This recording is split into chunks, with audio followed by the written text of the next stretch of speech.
때를 따라서 저희들에게 허락하시는 날과 시간과 환경과 일들이 있게 하심이 감사합니다. 모든 것이 우리에게 있어서 필요한 것이지만 때로 버거울 때가 많습니다. 날씨도 버거울 때가 많고 환경도 버거울 때가 많고 관계도 버거울 때가 많습니다.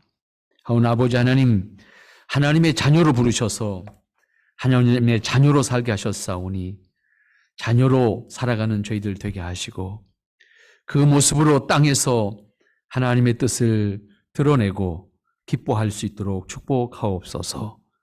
아버지 하나님, 허락하신 금년 한 해도 하나님이 기뻐하시는 그 뜻 안에 우리의 모습을 온전히 세워가기를 원하오니 어제의 우리의 모습보다 오늘 우리의 모습이 더 나은 모습이 되게 하시고 하나님께 합당한 모습이 되게 하시며 우리 스스로가 하나님 앞에 서는 기쁨을 더욱더 노래할 수 있는 심령들이 되게 하옵소서. 아버지 하나님, 이 시간도 하나님의 말씀과 더불어 우리가 하나님 앞에 서야 할 도리를 함께 상고하고자 합니다. 하나님, 하나님께서 허락하신 은혜 안에 온전히 함께 거하며 함께 깨우치며 함께 그 말씀 안에 있는 기쁨이 있게 하옵소서. 예수님의 이름으로 기도하옵나이다. 아멘.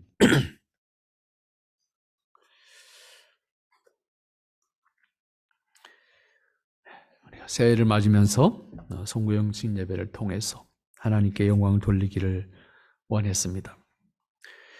그리고 하나님께서 허락하신 2024년을 정말로 하나님이 기뻐하시는 모습으로 살아가기로 생각을 또 다짐을 했습니다. 그리스도인에게 있어서 예배라고 하는 것은 모든 것을 담은 하나님 앞에서의 표현, 우리의 믿음을 담은 하나님 앞에서의 표현, 이렇게 표현할 수도 있겠고, 그런 의미에서 하나님을 경배하는 믿음과 하나님께 감사하는 마음과 또 허락받은 은혜에 대한 기쁨까지도 담아서 표현하는 것이 예배입니다. 그런 의미에서 하나님 앞에 설 수조차 없는 사람이 예배를 드릴 수 있게 되었다라고 하는 것은 우리가 예수님이 성육신하셔서 완성하신 중보 사역을 통해서 우리가 그 길을 허락받았고 그러한 자격을 얻게 되었다라고 하는 것을 우리가 지난 12월 24일 오늘 같은 본문 말씀 봤습니다. 10절부터 13절 말씀을 중심으로 해서 함께 상고했습니다. 이어서 송구영신 예배를 통해서 사실은 오늘 15장 1절 말씀부터 생각했습니다. 15장 1절부터 7절까지의 말씀을 통해서 금년도에 그러면 우리가 함께 우리의 신앙의 목표를 어떻게 삼을 것인가 라고 하는 것을 1절부터 7절 말씀을 상고하면서 생각했습니다. 이어지는 말씀을 상고하면서 그래서 오늘 한번 다시 이 부분을 생각해 보고 싶었습니다. 금년도 우리는 7절 말씀에 있었던 기록이지요. 너희도 서로 받으라. 너희도 서로 받으라. 그리스도께서 성육신 하셨다. 다시 말하면 아버지 하나님으로부터 보냄을 받아서 죽음을 통해 속죄와 구원의 길을 완성하시는 그 과정을 통해서 우리를 연합하신 것처럼 우리도 서로 받으라고 하는 말씀을 우리가 함께 공유하자 그렇게 생각을 했습니다. 우리가 서로를 받아야 하는 것은 예수님께서 우리를 용납하시고 예수님께서 우리를 영접하신 것과 같이 예수님께서 중보 사역을 감당하신 것과 같은 순종의 자세로 우리 서로를 용납하고 서로를 받아들이자라고 하는 것 우리가 함께 생각했습니다. 우리도 서로가 자신의 순종함으로 그리스도인의 본분을 서로 감당할 수 있는 그런 모습으로 우리가 서로를 받자라고 하는 측면에서 우리가 함께 생각했던 것이 오늘 본문의 말씀 나오기 전에 실절 말씀에서 생각했던 너희도 서로 받으라고 한 말씀에 대한 것이었습니다. 오늘 8절부터 이어지는 8절 말씀부터인데 그러면 이 이어지는 8절 말씀부터 우리가 서로 받아야 하는 사람으로서 우리가 무엇을 위해서 무엇을 목적으로 서로를 받을 것인가 라고 하는 것이죠. 8절 말씀 이어서 하시는 말씀 보면 내가 말하노니 그리스도께서 하나님의 진실하심을 위하여 할례의 수종자가 되셨다. 하나님이 하나님의 신실하심을 위하여 할례의 수종자가 되셨다. 이는 조상들에게 주셨던 약속들을 견고하게 하시고, 또 하나는 이방인으로 그 긍휼하심을 인하여 하나님께 영광을 돌리게 하려 합니다. 명확하게 두 가지 목표가 나왔어요. 왜 서로 받아야 되는가라고 하는 거예요. 이것은 그리스도의 중보 사역이었지만은 그것을 통해서 우리는 서로를 받으라고 했는데, 그럼 그리스도께서 그 수종드는 자의 입치에서 순종하셨던 것이 무엇일까? 왜 그랬을까라고 했을 때 크게 두 가지 8절에 한 말씀하고 9절에 한 말씀을 분명하게 정리를 해주고 있는 것을 볼 수가 있습니다. 우리가 지난 이 7절까지 말씀을 상고하면서 우리가 생각했던 것이 뭡니까? 예수님께서 이 땅에 오신 목적을 중심으로 해서 살펴보았던 거죠.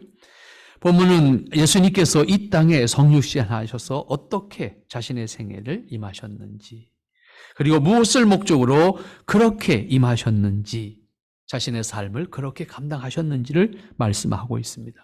여기서 우리가 배워야 할 것은 예수님께서 하나님 앞에서 어떻게 자신의 생애에 자신의 삶을 임하셨는가, 이것이 가장 중요한 오늘 가르침입니다. 그 가르침이 8절에서 한 테마가 있고 9절에서 한 테마가 있지요.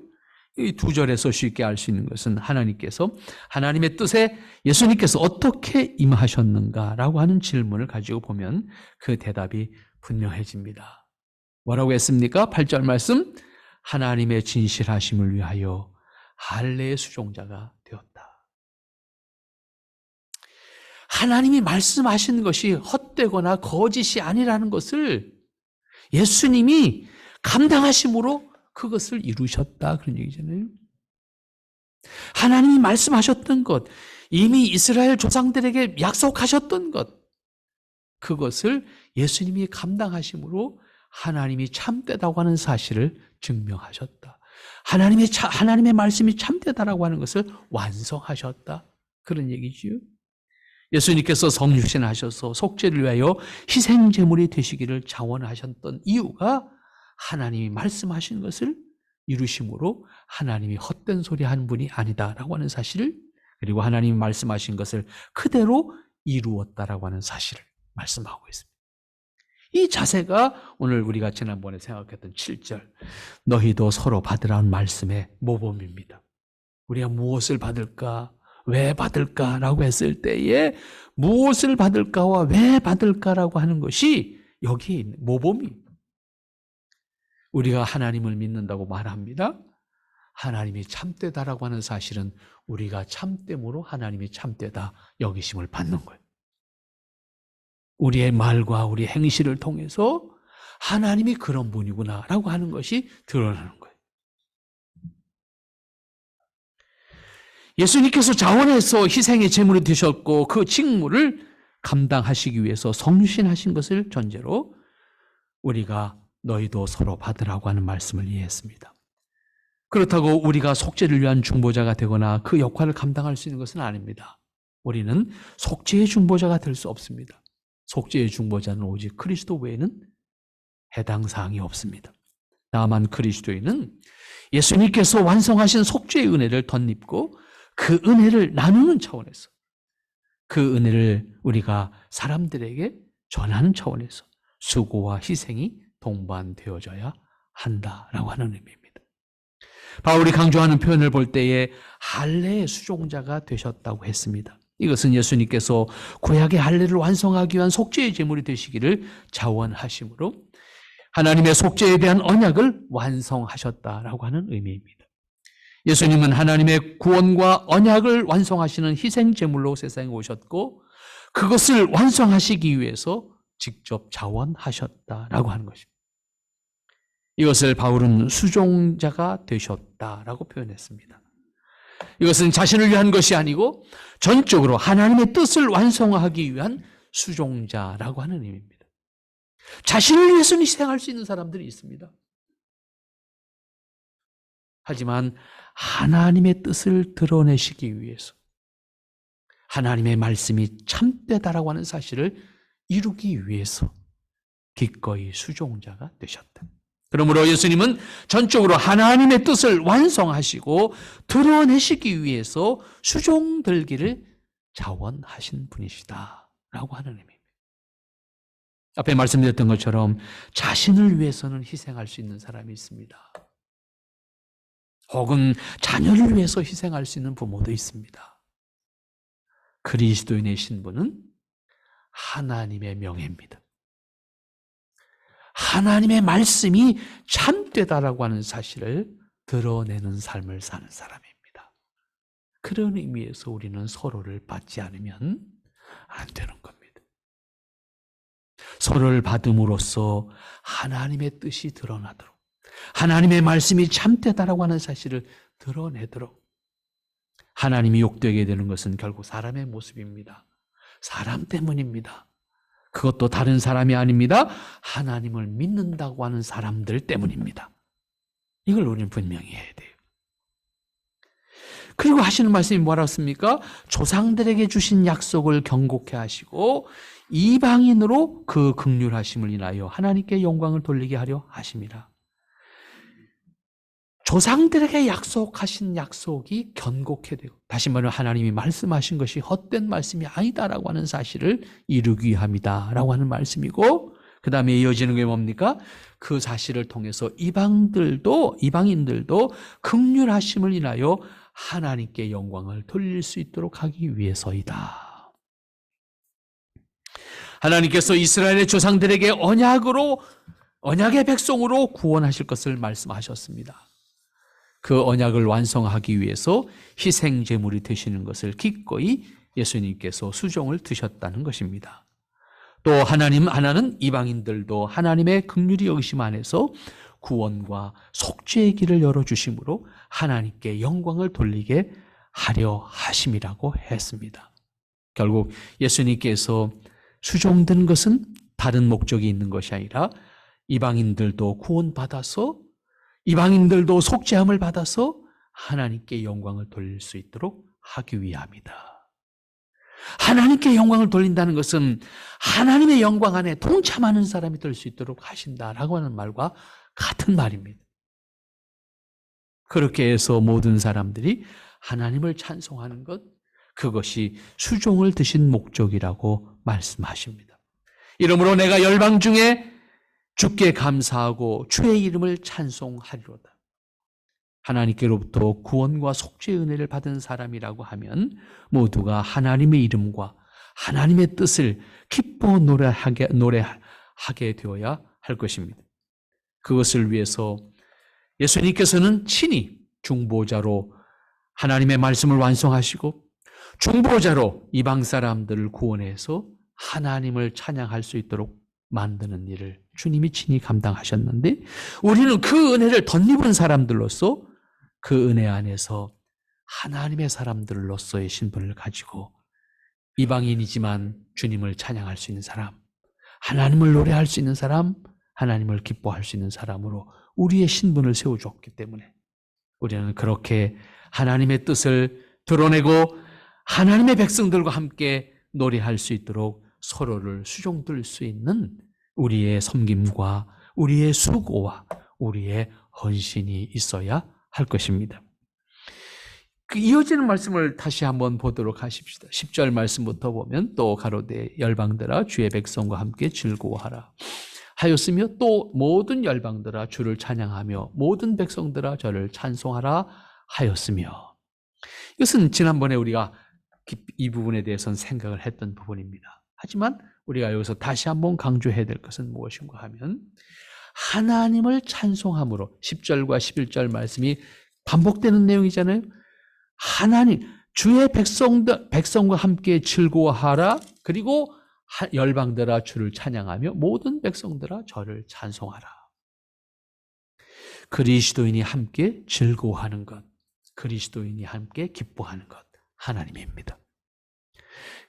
즐거움도 하나님 앞에서, 기뻐함도 하나님을 위해서. 우리의 즐거움과 기뻐함이라고 표현되어지는 모든 것이 하나님 앞에서 함께 즐거워해야 될 것이고 하나님을 기뻐함으로 즐거워해야 될 것이다.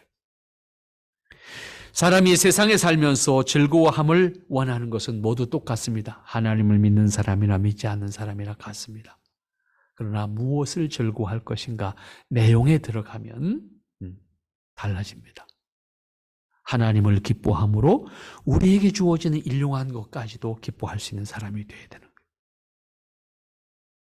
목적이 단순히 먹는 것을 통해서 기뻐하는 것이 아니라 먹는 것을 주신 하나님을 기뻐함으로 먹는 것에 대한 감격이 우리의 동반되어야 된다. 그 말입니다. 그렇지 않으면 세상에 맛을 찾아서 다니는 사람들처럼 그냥 그런 사람 되고 맙니다.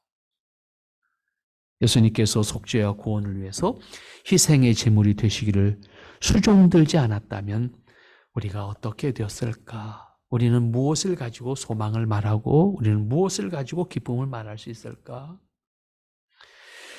기독교 신앙은 아무런 의미가 아마 없어지게 될 겁니다. 다른 종교와 같은 수준의 수단으로서의 종교 이상의 의미를 가지지 않게 될 겁니다. 그래서 기독교도 좀 더 도덕적인 것 강조하고 좀 더 경건한 것을 강조하고 그래서 좀 더 구별된 모습을 보여주는 것으로 세상 사람들에게 존경을 받는 정도에 끝나고 말 겁니다. 기독교를 생명의 종교라고 표현하는 것은 예수님께서 속죄와 구원을 위해서 희생제물이 되시기를 자원하여 수종을 들므로써 그 생명의 길을 열어놓으셨기 때문입니다. 구원의 길을 완성해 주셨기 때문입니다. 그 생명과 구원의 길이 기독교 안에 있기 때문에 생명의 종교라고 말하는 겁니다. 다른 종교는 각자의 생명의 길을 스스로 개척하는 논리지만 기독교는 생명의 길은 스스로 개척할 수 없습니다. 예수님만이 그 생명의 길을 완성하셨고 그 길을 안내할 수 있는 분이고 그 길을 책임질 수 있는 분입니다. 때문에 다시 기독교를 은혜의 종교라고 하는 겁니다. 은혜로 우리에게 허락되어진 길이기 때문입니다. 이방인들이 예수님을 믿게 되고 믿음으로 하나님을 찬양할 수 있게 되는 것 모두가 가능하게 하신 것은 예수님께서 하나님의 뜻을 수종들어서 속죄와 구원의 길을 완성해 주셨기 때문입니다. 만일 그 길을 완성해 주시 않았다고 하면 역시 앞에서 말씀드린 것과 같은 결과에 이르게 될 것입니다. 그러한 의미에서 기독교 신앙은 시작도 결과도 모두 예수님께서 이루시고 완성하신다는 사실을 잊어서는 안 될 것입니다. 우리는 은혜로 그분 안에 있는 것이고 우리는 은혜로 그분의 선물을 받은 사람들이고 우리는 은혜로 그 뜻을 사는 사람들입니다. 그런 의미에서 예수님께서 이렇게 고난과 부끄러움을 자처하셔서 감당하신 이유가 뭔가? 10절과 11절에서 반복되는 말씀이 뭡니까? 열방들아 주의 백성과 함께 즐거워하라. 기뻐하는 겁니다. 하나님을 알고 하나님 안에서 기뻐하는 겁니다. 그런데 열방과 함께 기뻐하는 겁니다. 깨달은 사람만 기뻐하는 것이 아닙니다. 이것은 유대인만이 아니라 하나님의 언약 백성으로 구원의 은혜에 동참하는 사람이라고 하면 누구나 함께 기뻐할 수 있다는 말씀입니다. 그러므로 그리스도인의 기쁨은 혼자만의 것이 아니라 주변의 모든 사람들, 그 가운데서도 예수님을 통해서 하나님의 자녀인 것을 고백하고 그 은혜 안에 있기를 기뻐하는 사람들과 함께 기뻐하라는 것입니다. 그러면 단순히 흥청거리라고 하는 의미일까? 무엇을 기뻐하라는 것일까? 그것은 하나님의 은혜를 기뻐하는 것이고 하나님을 기뻐하는 것이고 그리고 하나님의 은혜를 나눔으로 함께 기뻐하라는 것입니다. 그러나 세상은 그리스도인의 기쁨을 모른다는 것입니다. 왜 기뻐하는지를 모르기 때문에 그리스도인의 기뻐하는 모습을 오히려 이상하게 생각하거나 때로는 회피하는 경우도 볼 수가 있습니다. 만물의 근원이 하나님이신 것을 믿는 그리스도인, 우리가 그것을 창조신앙이라고 표현한다고 하면 기쁨의 근원과 내용도 하나님께 있음을 믿는 것이 기독교 신앙입니다. 신앙은 하나님께 있고 기쁨은 내게 있는 게 아닙니다. 우리가 기뻐하는 기쁨의 근본도 하나님께 있는 겁니다. 다만 문제는 인간이 그 하나님을 아담 이후에 잃어버림으로써 이때부터 갈등이 생기는 거예요. 우리 마음 안에서도 갈등이 생기는 거예요. 그리고 하나님과의 관계를 회복할 수도 없게 되었다는 것이 근본적인 인간의 문제입니다. 이 문제는 인간이 해결할 수 있는 것이 아니고 창조주 하나님이며 구원의 하나님이신 그 하나님만이 인간을 위해서 해결해 줄 수가 있는 겁니다. 그렇기 때문에 하나님께서 예수님을 이 땅에 보내셔서 그 문제를 해결해 주시는 역할을 감당하게 하신 것이고, 그렇기 때문에 속죄와 구원을 위한 중보자로서 희생의 제물이 되셨던 겁니다. 예수님께서 성육신 하셔서 희생의 제물이 되시기를 자초하신 것은 곧 하나님께서 우리를 사랑하시는 증거였고, 동시에 하나님께서 우리를 구원하시고자 하는 뜻을 이루신 분이 바로 예수 그리스도의 성육신과 고난받으심과 죽음과 부활을 통해서 완성하신 생명의 길입니다. 이 사실을 알고 믿음으로 고백하는 것이 그리스도인이고, 그것을 찬양하는 것이 그리스도인의 찬양이고 그리스도인의 노래입니다. 또한 거듭난 사람으로서 은혜와 함께 하나님의 뜻을 살아가는 기쁨을 누릴 수 있는 것이 우리가 이 땅에서 누릴 수 있는 축복입니다. 모든 열방들아 주를 찬양하며 모든 백성들아 저를 찬송하라. 이방인들이 구원을 받아서 주님을 찬양하는 것은 우리가 얼마나 큰 감격일까. 그 사실을 알게 됐을 때 감격이라고 하는 것은 우리가 상상을 한번 해봐야 될 것이고, 우리가 구원받음에 대한 기쁨을 누렸을 때에, 그것을 체험했을 때 우리가 느꼈던 그 기쁨을 한번 돌아보아야 될 겁니다. 무덤덤하게 하나님께서 허락하셨던 은혜를 잊어버리고 오늘 내 앞에 보이는 것만을 찾아서 우리의 희비가 갈리는 그러한 모습으로 우리의 모습이 아닌가라고 하는 것을 생각해 봐야 될 것입니다. 어떤 사고가 났을 때, 특별히 우리나라에서는 과거에 건물이 무너져서 삼풍이라는 건물이 무너져서 많은 사람들이 희생을 당하지 않았습니까? 다행히 여름철이라 매몰되어 있던 사람들이 오랫동안 견뎌서 살아난 사람들이 있지요. 가운데 마지막 살아난 사람이 우리 어머님 사촌입니다. 아직도 살아계십니다. 다 감격이지요. 그 몇 날 며칠 그 지하 속에 갇혀 있다가 살아나서 꺼내냈을 때 그 감격이라는 것은 우리가 상상을 초월하지요. 일본에 지금 지진이 나서 그 노도반도에 해일로 인해서 많은 집들이 무너지고 거기 깔렸던 사람들 꺼내내는 과정 속에서 살은 사람들 감격이라는 걸 우리가 표현하기 참 힘들지요. 사실은 우리가 주님의 은혜를 그렇게 감격할 수 있어야 합니다. 아니 그 이상이지요. 이건 현실이지요. 우리는 영원한 건데 그 은혜를 감직하고 우리가 산다고 하면 우리 앞에 우리의 장애물 되는 게 없어요. 그 은혜로 말미암아서 이 세상의 모든 장애물을 다 넘어갈 수 있다고요. 그 은혜를 확인한다고 하면 모든 원수된 것도 다 우리는 덮을 수가 있고 사랑할 수가 있다고요. 그런데 우리는 그 은혜를 너무 작게 생각하거나 미래적인 걸로 생각해요. 그래서 지금 실감하지 못해요.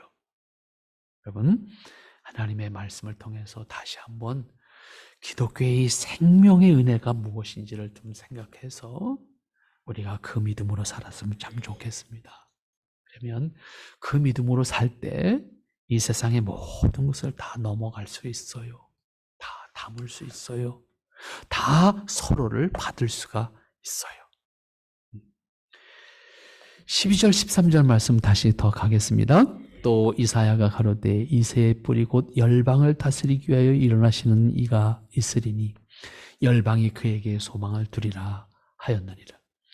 소망의 하나님이 모든 기쁨과 평강을 믿음 안에서 너희에게 충만케 하사 성령의 능력으로 소망이 넘치게 하시기를 원하노라. 우리가 24일을 생각할 때 소망이란 주제로 중심으로 해서 말씀을 드렸습니다. 12절과 13절 말씀에 강조되고 있는 부분입니다. 여기서 다시 한번 강조하는 것은 그리스도인으로서 인생의 최종적인 목적을 어디에 둘 것인가 하는 문제에 대한 대답으로 이 말씀을 생각할 수 있으면 좋겠습니다. 소망이 사람에게 없다는 것은 이미 수없이 경험하고 있습니다. 그럼에도 하나님을 모르는 세상은 사람이 궁극적인 문제를 해결할 수 있다고 생각합니다. 하나님과 창조를 알지 못하는 세상은 사람이 최종적인 위치에 있다고 생각합니다. 그래서 사람이 답이라고 생각합니다. 그렇지만 한 번만 생각해 보면 그 답이 얼마나 허망한가라고 하는 것도 고백하게 됩니다. 왜 그렇습니까? 유사일에 사람은 모두 행복하기 원했습니다. 유사일에 사람은 모두 평화롭기를 원했습니다. 유사일에 사람은 건강하기 원했습니다. 그러면 질문합시다. 해결된 거 있나요? 아무것도 없다는 거예요. 노력 안 했나요? 유사일에 계속 노력했습니다. 근데 답이 뭡니까? 평화를 위해서는 무기를 만들어야 되는 겁니다. 평화를 위해서는 군대를 가져야 되는 겁니다. 뭐 어떡하려고?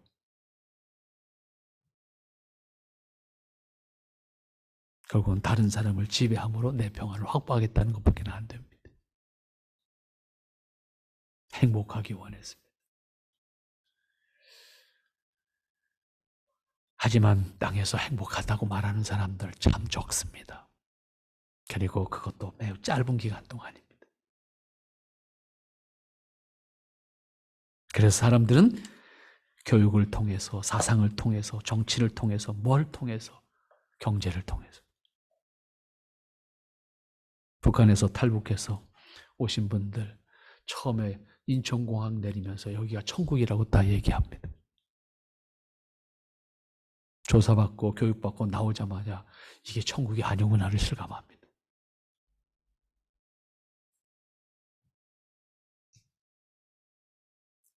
돈이 천국인 거예요? 아니요. 앞으로도 결코 달라지지 않을 겁니다. 주님 다시 오실 때까지 이러한 모습은 계속됩니다. 계속해서 우리는 또 다른 사상이, 또 다른 이념이, 또 다른 정치가, 또 다른 뭐가 우리를 계속해서 여기에 답이 있다고, 저기에 답이 있다고 말할 겁니다. 그러나 분명한 것은 사람이 만든 것에 답이 없다는 사실입니다. 그런 의미에서 우리가 지금 살고 있는, 우리가 지금 지구상에서 경험하고 있는 일들로 충분히 그것이 아니다라고 하는 것에 대한 대답을 할 수 있습니다. 그럼에도 불구하고 하나님을 모르기에 사람은 사람에게 소망을 둘 수밖에 없는 것도 현실입니다. 그래서 사람을 절대화하다가 그 사람으로부터 모진 고난을 받게 되는 것이 또한 우리의 역사적 사실입니다. 아픔을 경험하게 됩니다. 그래도 또 사람을 의지할 수밖에 없고 사람에게 소망을 둘 수밖에 없는 것이 또 사람입니다. 똑똑하기를 자처하는 것이 사람인데 결과를 보면 어떻게 그렇게도 어리석은 일만 골라서 할까라고 하는 것을 우리는 고백하게 됩니다. 우리들도 다르지 않다는 것을 이러한 현실 속에서 경험하면서 고백하게 됩니다. 그런 의미에서 오늘 우리 다시 한번 그리스도인으로서 우리는 소망을 어디에 둘지, 그리스도인으로서 우리는 기쁨을 어디에서 찾을지, 망설이거나 의심하거나 흔들리는 우리의 모습이 되어서는 안 될 겁니다. 어떤 경우가 됐든 사람에게 소망을 둔다고 하면 언젠가는 반드시 실망과 좌절을 경험하게 될 겁니다. 우리가 소유하고 있는 것을 통해서 소망을 가진다고 해도 다르지 않습니다. 궁극적으로 인간에게 소망을 둔다고 하면 우리는 그 마지막은 모든 것을 잃어버리게 되는 허탈함과 절망과 아픔을 경험하게 될 겁니다. 그것이 군대의 힘이 됐던, 과학의 힘이 됐던, 권력의 힘이 됐던, 경제의 힘이 됐던, 지식의 힘이 됐던 다르지 않습니다. 그것이 우리의 영원한 것을 보장해 주지 않습니다. 바울은 이사야 선지자의 말씀을 빌어서 이렇게 말합니다. 12절 말씀 여러분들이 보세요. 뭐라고 말합니까? 열방이 그에게 소망을 두리라. 열방이 그에게 소망을 두리라. 이것은 결국 예수님께서 성육신하셔서 속죄와 구원의 길을 완성하시고 그 길을 통해서 영원히 하나님과 함께 기뻐할 수 있게 하셨기 때문에 예수님 안에서만 소망이 있다는 것을 다시 한번 강조하는 겁니다. 따라서 바울은 이렇게 말합니다. 곧 이방 사람들까지도 예수님을 통해서 거듭나고 구원의 은혜 안에서 영원한 소망을 하나님께 두어야만 함께 찬양할 수 있게 될 것이다 라고 하는 겁니다. 하나님은 창조, 속죄, 구원, 하나님 나라의 통치자로서의 주님이십니다. 그 하나님께서 예수님을 속죄와 구원의 주님으로 세상에 보내셨기 때문에 주님께 소망을 두고 믿음으로 찬양할 수 있는 사람일 때 소망을 체험하게 될 것입니다. 예수님을 인류의 구세주로 알아서 믿음으로 고백하고 입술과 마음으로 찬양할 수 있다고 하면 복 있는 사람입니다. 그리고 그것을 함께 나눌 수 있어야 돼요. 함께 기뻐할 수 있어야 돼요. 13절 말씀에 가서 보면 소망의 하나님이 모든 기쁨과 평강을 믿음 안에서 너희에게 충만케 하사 성령의 능력으로 소망이 넘치게 하시기를 원하노라. 이렇게 기원하고 있습니다. 하나님이 소망인 것은 사람이 하나님께 소망을 두고 빌기 때문이 아닙니다. 하나님 스스로가 사람에게 소망이시기를 원하셨습니다. 그리고 소망의 대상으로서 하나님 스스로가 내가 너희 하나님이야 라고 다가오셨습니다. 하나님 스스로가 사람에게 소망이를 원하셨고 하나님이 먼저 사람을 기뻐하시고 사랑하셔서 소망의 대상이시기를 자원하셨습니다. 이유는 없습니다. 이유는 사랑하시기 때문입니다. 우리를 기뻐하시기 때문입니다. 그 이상 이유가 없습니다. 우리가 특별해서가 결코 아닙니다. 그런 의미에서 이건 역시 한 사람의 문제가 아닙니다. 하나님께서 사람을 사랑하셔서 소망을 하나님께 두라고 하셨습니다. 우리는 하나님께 소망을 두면 됩니다. 그런데 소망을 하나님께 두지 않고 내게 두려고 생각하거나 내가 추구하는 것에 두려고 하거나 내가 소유한 것에 두려고 하면 결국 그것의 매임으로 말미암아 미혹을 받게 될 수밖에 없다라고 하는 거지요. 하나님께서 사람을 사랑하셔서 소망을 하나님께 두고 그 소망을 가지고 하나님과 더불어 살라고 말씀하시는 겁니다.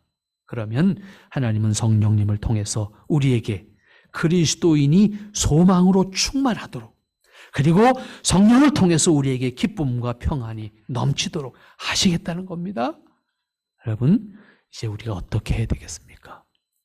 우리의 소망을 다른 데 두지 말고 오직 하나님께 소망을 두고 그리스도에게 소망을 두고 성령님의 은혜를 덧입어서 허락하신 은혜로 충만한 삶을 허락하신 은혜 안에서 평안이 넘치는 그러한 금년 한 해가 될 수 있기를 바랍니다. 기도합니다. 거룩하신 아버지 하나님, 은혜를 감사합니다. 우리가 하나님의 은혜로 함께 하기를 원했고 하나님의 기뻐하심으로 함께 하기를 원했습니다. 주님 기억하여 주시옵소서. 은혜로 축복하여 주시옵소서. 우리가 하나님의 뜻을 알고 먼저 믿은 자들로서 하나님이 기뻐하시는 그 길에 우리를 세우시고 축복하시고 역사하옵소서. 아버지 하나님의 사랑하심과 기뻐하심을 통해서 하나님 앞에 온전함을 덧입을 수 있는 주님의 권속들 되게 하옵소서. 아버지여, 아버지께서 허락하셔서 금년 한 해도 주의 백성된 저희들 주님 허락하신 은혜와 복을 누려 하나님 앞에 영광과 찬미를 함께 나눌 수 있는 지체들 되게 하옵소서. 예수님의 이름으로 기도하옵나이다. 아멘.